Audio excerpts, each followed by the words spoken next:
back to The Gifted Ones. I'm your host, Liz Throb.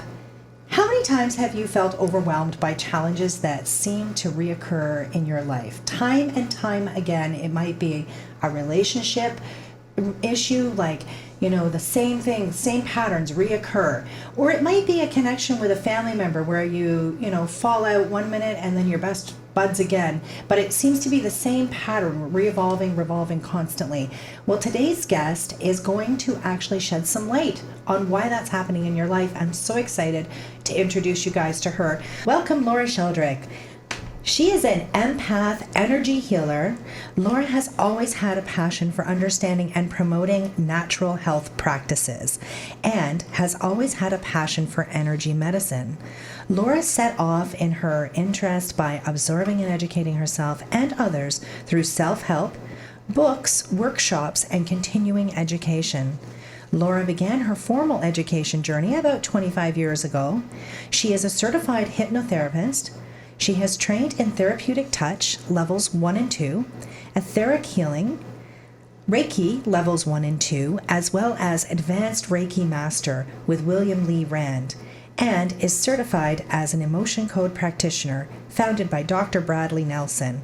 Her goal is to help others empower themselves and to heal themselves from lifetimes of stagnant energy that most of us have.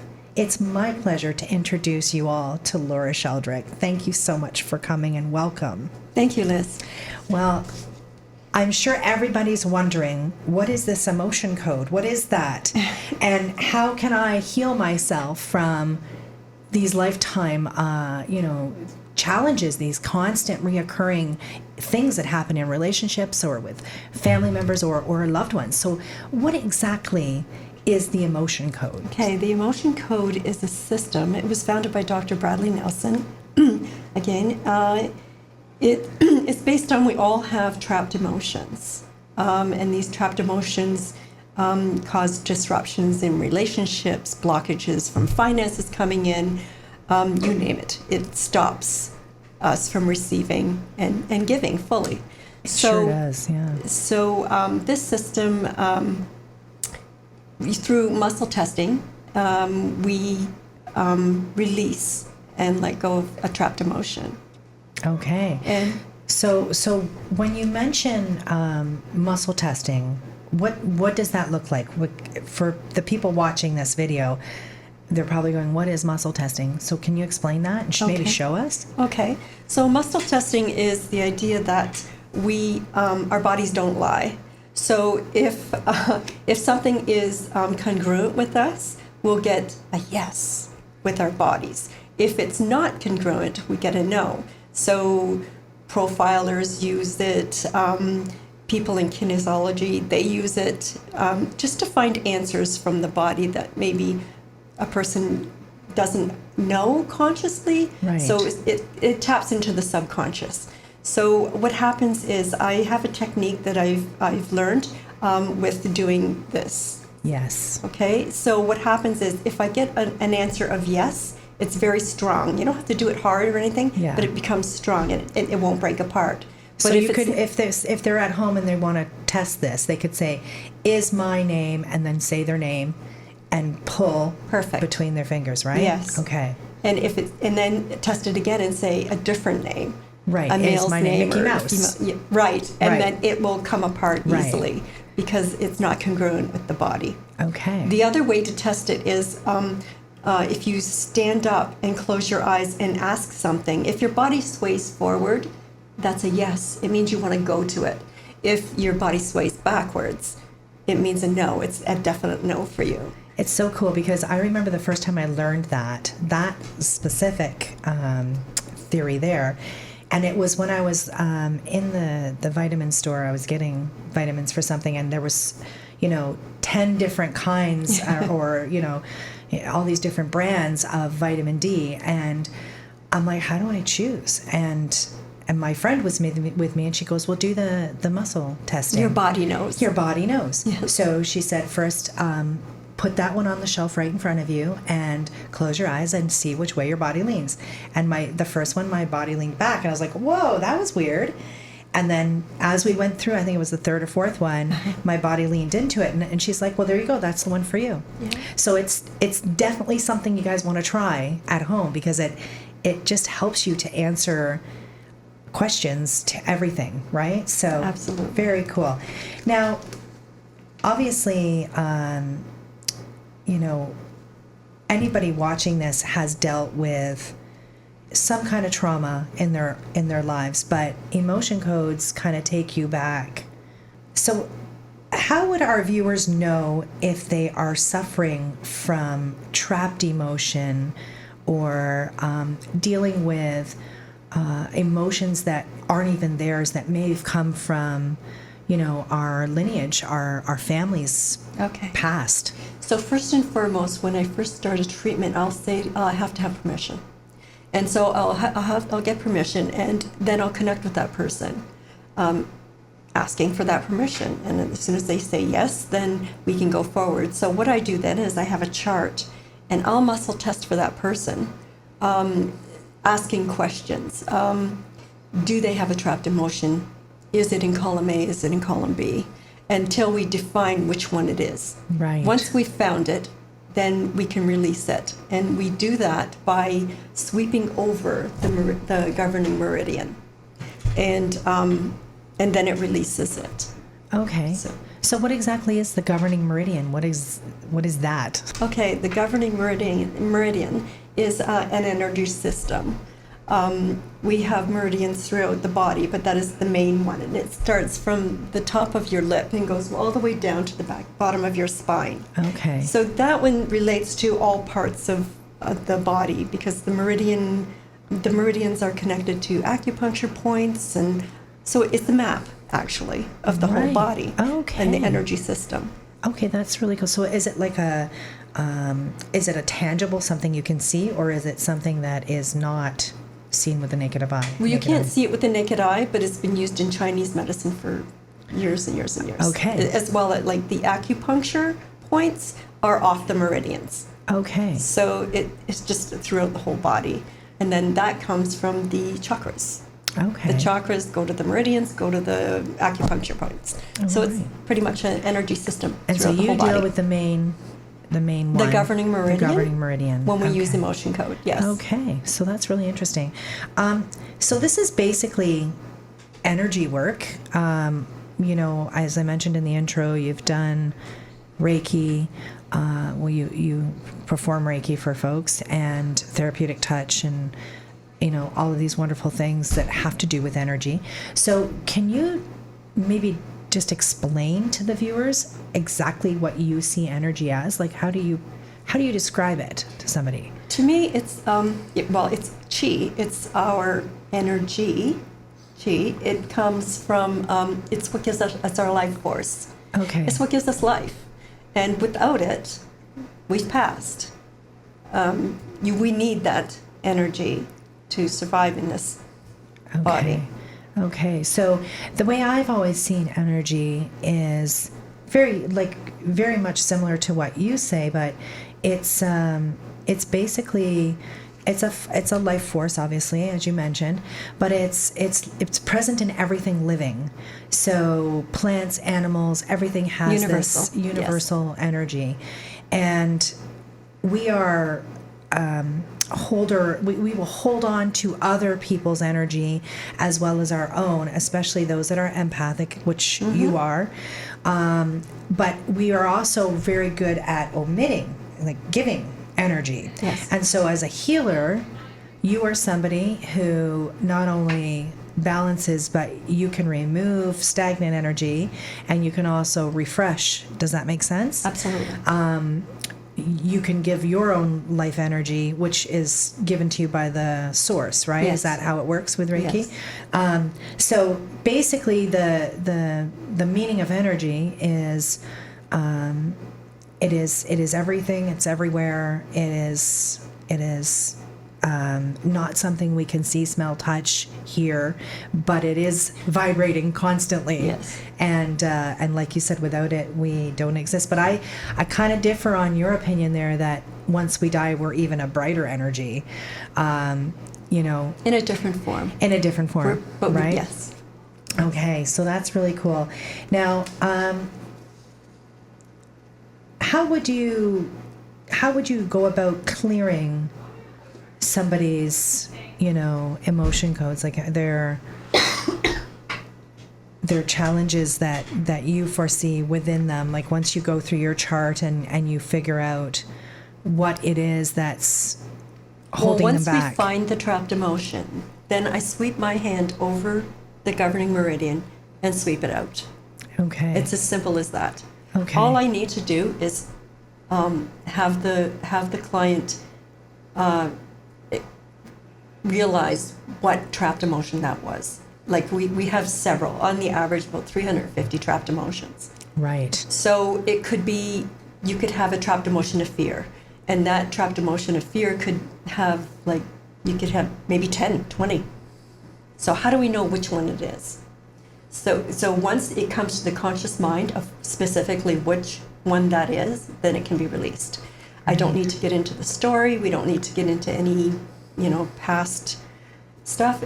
People can, if people that are very private, they want to keep it to themselves, that's completely fine. Yeah. All I need to do is bring it to their conscious mind, and then we can release it. And I figure that out through muscle testing.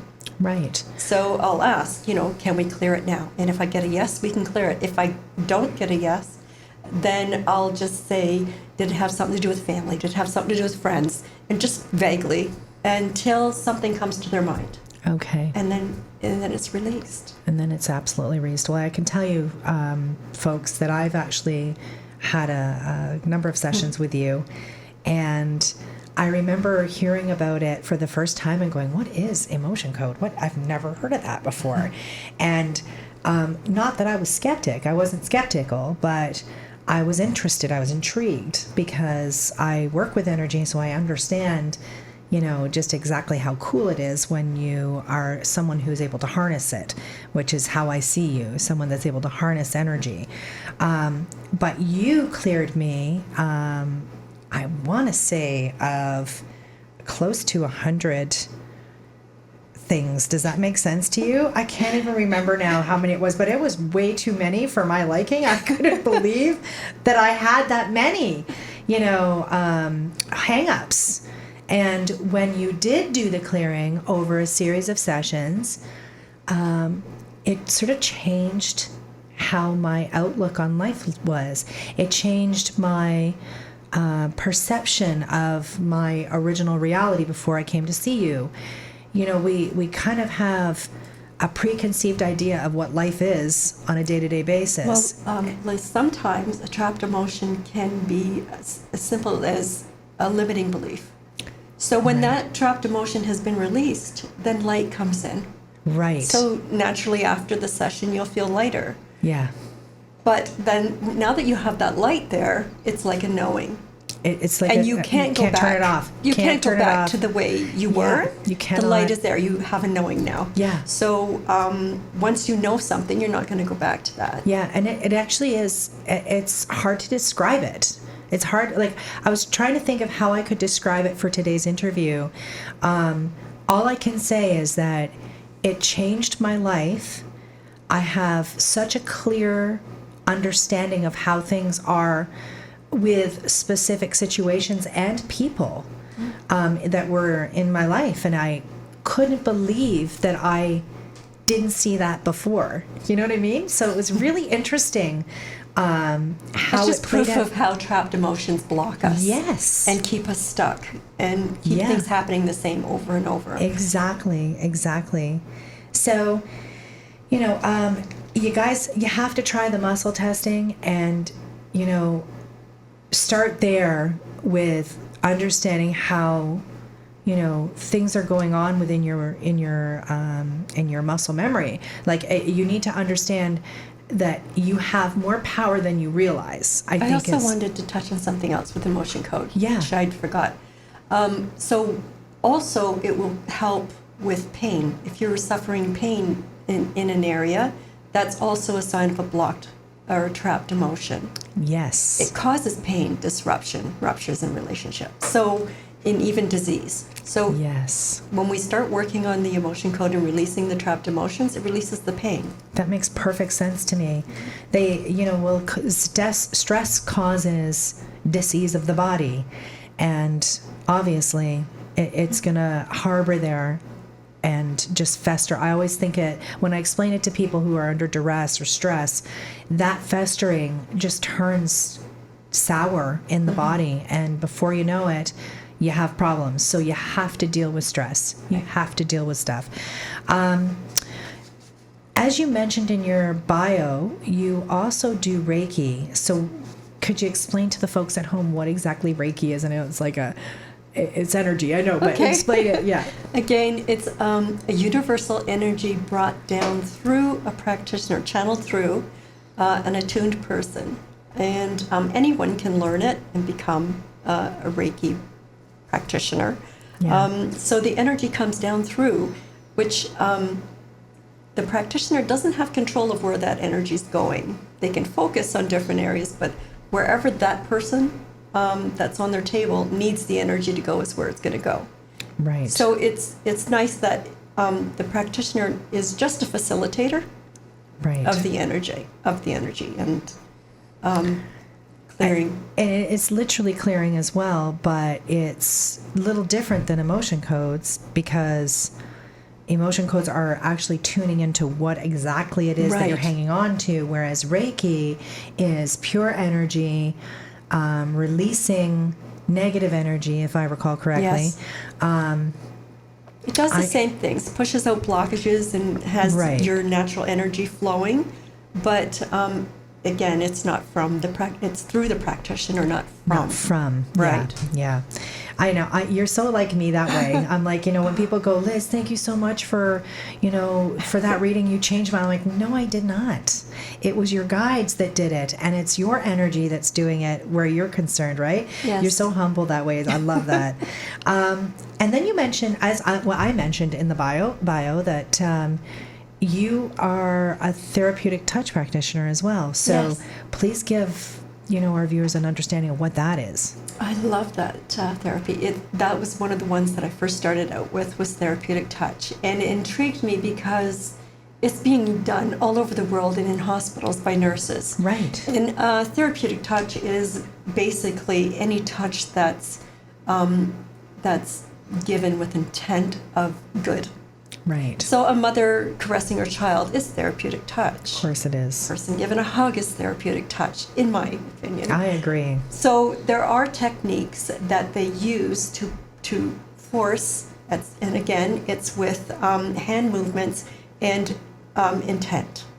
So together, it pushes and smooths out blockages, pain, discomfort in patients that can't be touched, because you don't have to physically touch them. Right. So, You like, can for just go example, over. a burn victim Yes. who you cannot touch Yes. because even sheets on them is just too painful. It is If someone that's all incredible. stressed from traffic and they come home from work, Right. it's like, oh, you just go, relax, honey. I'm just gonna Yeah. smooth out Sweep your it out. It's like within you're a couple sweeping minutes, it out. they're great. Yeah. But that's just forcing the energy with intent. Exactly. Yes. Exactly. Well, it is. It's incredible that they are bringing this into hospitals now.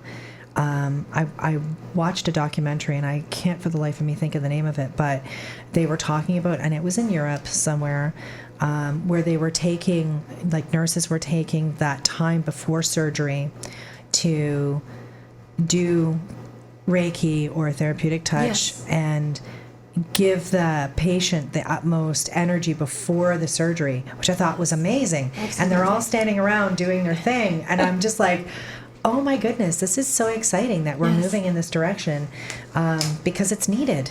It's so underrated. It's Yes. crazy. I mentioned in the bio as well that you do etheric healing, and so what would be the difference between emotion codes, Reiki, therapeutic touch, and etheric healing? Like, what is Okay. the difference there? Etheric healing is actually getting us back to the blueprint of who we are.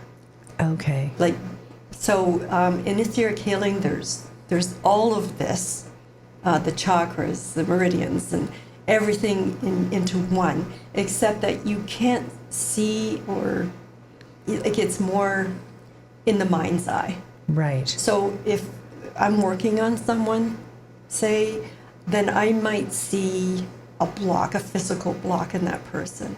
Okay. And I would energetically remove it. Okay. With my mind and with hand movements. So etheric healing is not something that can be really proven, or, it sounds kind of out there, and plus it will take you back into maybe past lives, because it goes back so far. Like, of course. We've been born again and again and again. Fragments of us get left in these different lives. So, like other therapies, like oxytonial alignment and the Kabbalah and things like that, it all brings it back, the pieces back into the person. That's so cool. So etheric healing is like that. It's like healing someone, but on an energetic level. You don't use a real knife and all that kind of stuff, but an imaginary one, what you see. And then, seal them up. And that is so cool. It is. So it cool. Well, I did people physically feel the difference afterwards. Oh, well, I can't stress it enough to the people watching this how tapping into the emotion codes was very therapeutic for me. I can't even, it's just one of those things. It's hard to describe it until you've experienced it. You can't describe it. And even when you've experienced it, it's really hard. Because it just feels like this is the norm now. And prior to that, that was the norm. Yes. And it's just so much lighter. And what I think the cool thing is you're not hung up on it anymore. Whereas you would somewhat heal from, a repeated pattern, say, for example, in a relationship or... because your body's not hanging on to it. Yeah. What happens is if something happens to us, a trauma or a shock or something, our body can't process it all at once. So it gets stuck. Exactly. And so once we release it, take it out, then there's no need to go back to it. It's done. It's gone. So this would be perfect for somebody who suffers from post-traumatic stress. Yes. This would be perfect for just the average person who has been through numerous relationships where similar patterns keep reoccurring, and they're like, "Why does this keep happening to me?" That was one of my most significant awarenesses with my work with you. This is just good stuff to get a hand on, to see someone like yourself or someone like you in their area. Yes. It is just good practice to do that. It's just the tip of the iceberg as well, because when you start working in emotion code, sometimes you might come across an emotion that's been passed down through generations. Yeah. That happened with me. History repeats itself. Yes. So what my mother felt might have been passed down to me when I was born, and so forth. And so the neat thing about emotion code is when I release it from you, I release it from all the ancestors that have that trapped emotion, and any children that you might have or siblings. Yes, I remember that. So it's like, wow, it's very powerful stuff. Yeah, so you're not only helping you, you're helping your future generations. Effect. It's wonderful. And it's helping the universe. Yeah. And I believe that we're all doing what we can with what we have to help the universe in that way. Amazing. Now, you also are a certified hypnotherapist, so I really hope that during this video I haven't been clucking like a chicken because you've hypnotized me. But how does that work exactly? I prefer, even though, the title hypnotherapist is kind of neat, I prefer to be like just guided imagery. We're hypnotized every day, all day long, with all different things, like what to buy, what to wear. True. So even driving in the car, Yeah. how did I get from here to here and not, we're just hypnotized as we're going. True enough. So it's got this stigma with it that, you're going to cluck like a chicken, but that's really not. No. I can't make you do anything that you don't want to do. Yeah. Well, I did see a hypnotherapist at a show once, and I won't get into it too deeply, but let's just say I was singing on stage. It's because you wanted to. I don't think I did. I don't think I must have wanted You to on must some have wanted level, to. but I was so mortified Just when I no one found can out. do that to you unless you Right? want to be part of the show and have the fun and Well, I had enjoy. initially done it because I thought, is this stuff real? Does this really work? Like, do people really get hypnotized? Because I was a little skeptical, Absolutely. right? Again, the skeptic in me. Yeah. And it worked. Oh boy, did it ever. And there's pictures to prove it. Well, this has been an interesting conversation, as usual, with you. I highly recommend that, someone interested in recovering from past trauma comes to see you. And how would they go about doing that, Laura? How would they get in touch with you? So through my website or my phone number or even my email. Perfect. Do you know what your email is? It's Anitye, which Anitye, Okay. and that means change. Okay. So Anitye Consulting at gmail.com Perfect. is my email. Well, I'm going to wrap this episode up with a reminder to everybody out there the value and importance of energy. No one has the power to make us feel anything ever. And you could say, but that's not true, Liz. If somebody does something to me, it could upset me. I could get angry as a result of somebody's actions, or somebody doing something upsetting could make me sad. And the reality is, I'm going to tell you that energy is created and manifested within self. So if you're angry, you're choosing to be angry. If you're sad, you're choosing to be sad. If you're happy, you're choosing to be happy and to laugh. Now, that's not going to sit well with a lot of you watching this, and I'm cool with that. But I want you to really stop and think about what I've said to you. We have a choice on how we are going to react to someone's actions. And by taking back your power in that, you are going to find that it gets easier and easier to not, escalate things beyond what they should, or to be overly sad about stuff, and when you do find joy, you can maintain that energy. So I'm going to leave you with that. Thank you so much, Laura. I truly appreciate everything you've shared with us today. Thank you, thank you, thank you. And thank you for having me. Okay.